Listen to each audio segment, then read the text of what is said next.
Well, there we are. I got called by the Speaker today to ask a question in PMQs. Let's have a quick look at what I said and what the response of the Prime Minister, or should I say non-response of the Prime Minister, was. Some extraordinary celebratory scenes outside Britain's prisons where, in some cases, serious career criminals were released. And this to make way for, yes, rioters, but equally those who've said unpleasant things on Facebook and elsewhere on social media. Does the Prime Minister understand? There is a growing feeling of anger in this country that we are living through two-tier policing and a two-tier justice system.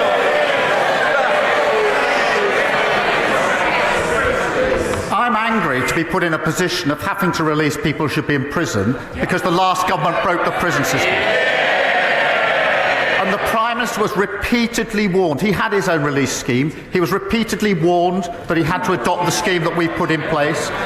The former Justice Minister said if we don't do it, we'll have to get down on our knees and pray.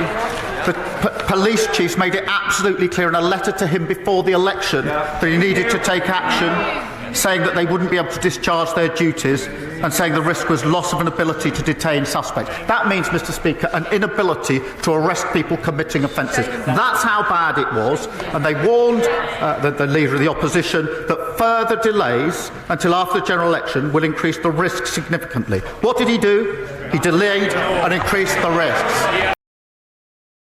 Well, the Prime Minister was not going to answer my direct question in any way at all, and all those Labour MPs screaming and shouting at me, gosh, it felt like being back in the European Parliament. I really rather enjoyed it.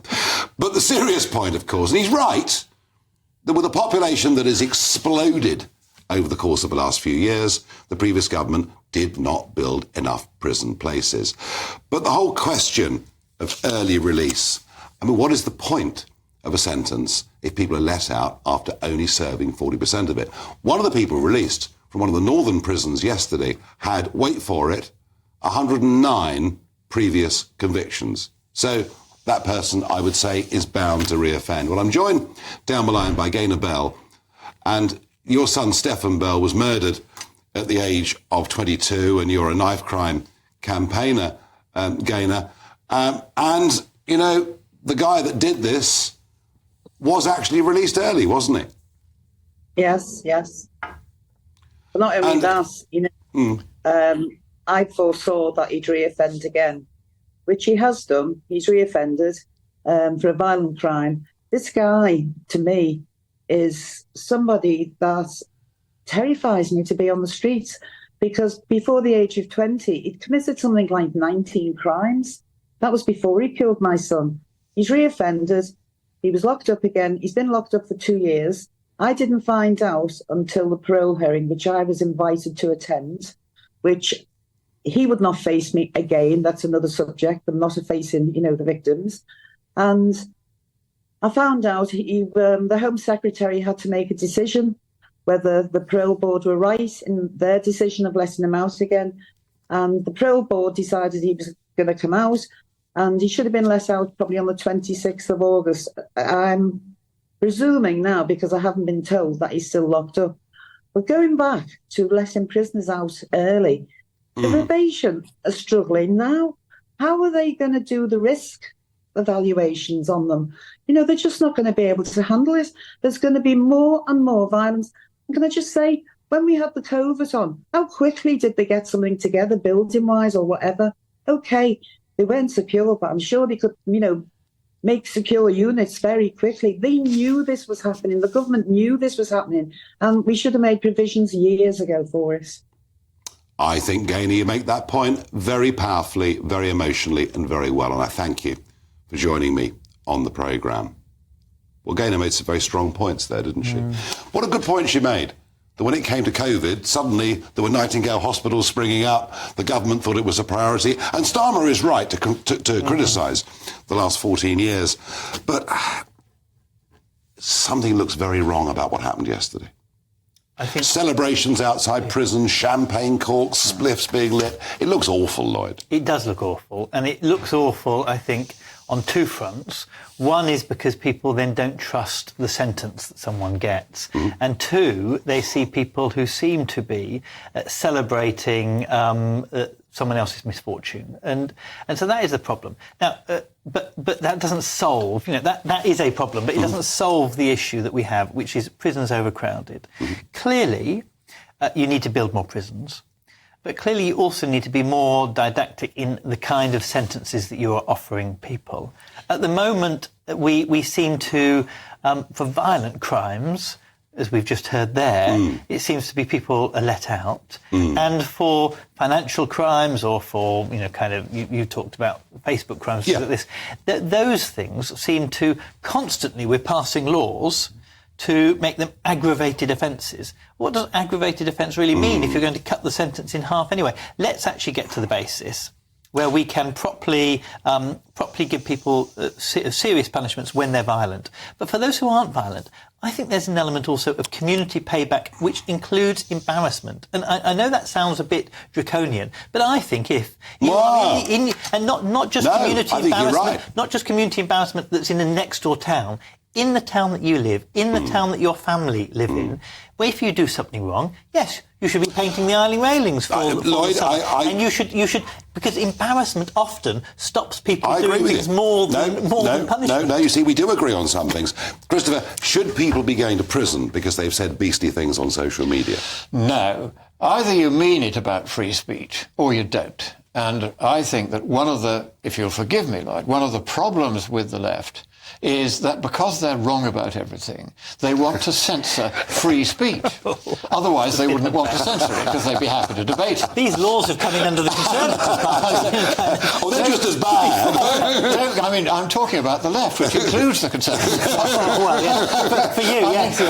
The problem, I mean, if I were to go and say a quiet prayer within 200 yards of the baby butchering clinic in Bristol. Well, that's a matter of opinion. That's a matter of opinion, Christopher. Let's get back to the main issue here, which is that abortion is a legal issue. Just to be clear. When I was at 10 Downing Street, there were approximately 40,000 prisoners on the estate throughout Britain.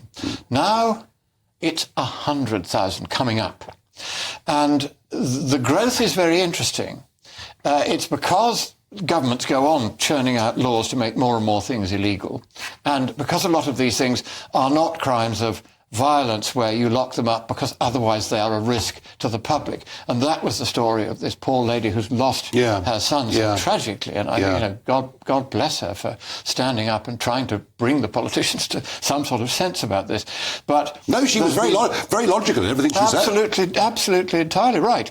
And so what's now got to happen is that it really is an emergency. Literally every day the Home Office gets figures on how many more people can we shoehorn into this grossly overloaded prison system. And it's partly, again, it comes back to mass immigration. It's partly that those who are described by the prison service as BAME are more prone to offending. And so that means you get more of them. They're more prone to being locked up. I've just looked at all the figures. That is a slightly separate debate, but I tell you what is interesting, is there are 10,000 foreign people in British prisons. Yeah. And I said yesterday Estonia has offered to take them for a fee. Funny enough, I looked at that, and it would be cheaper to put British prisoners in Estonia than keep them here. And they wouldn't like Estonian prisoners. No, they wouldn't like them at all. You wouldn't need to do it for British prisoners, but what you could do is to say for foreign prisoners that we can't return back to their country because the country is too dangerous, we do have a third country for you to go. That wouldn't be totally out of order. But I do think we also need to think about what we do, which is that bit between prison and innocence. I do think that it's quite right that if you go and harass women going in to terminate a pregnancy, if you harass them, there should be some punishment for you because it's wrong to do. I think it's sickening. It's one of the most sickening things that you can do if you're harassing women going in for healthcare. That's not really healthcare, though, is it? It is healthcare. We're not debating a baby. Gentlemen, it's not a baby until it's born. Debating abortion. We could debate whether 24 weeks weeks, you come to 22, which is my view. We'll do it another evening. But there needs to be some sort of punishment for these people who break rules that society says aren't allowed. But what we can't just do is automatically assume the only stick that we have in our armoury is prison. Because otherwise we get to a situation where actually in Britain we have a higher prison population, but we also have more reoffending than we do in most European countries. Here's the thing, what other countries are doing, what other countries are doing is they're sending their criminals to the southern border of the US and they're getting in there. And that's why not don't what we do that? no European country is doing. I don't think, no, European it may be happening country elsewhere, I don't know. Final quick thought, Christopher, if I can. You know, Lloyd makes the point that actually there are some crimes where prison is not really the answer, and that actually community service, humiliation in your local community, that's a good idea, isn't it?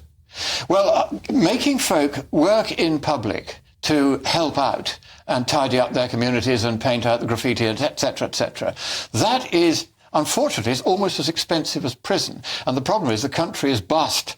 And so what's now got to happen is that, first of all, there's got to be a debate of the sort we're having now about who should go to prison. If I pray silently in such a way that I'm not disturbing anyone anywhere near a baby butchering clinic, then we're not having any more of that. But if, on the other hand, I go and cause violence, or I do drug offences, or I do firearms offences, those are the people you've got to lock up. We want them in prison. Because the primary purpose of prison is to protect the public from the danger. Well, there's an element of punishment. Right, I'm drawing stumps.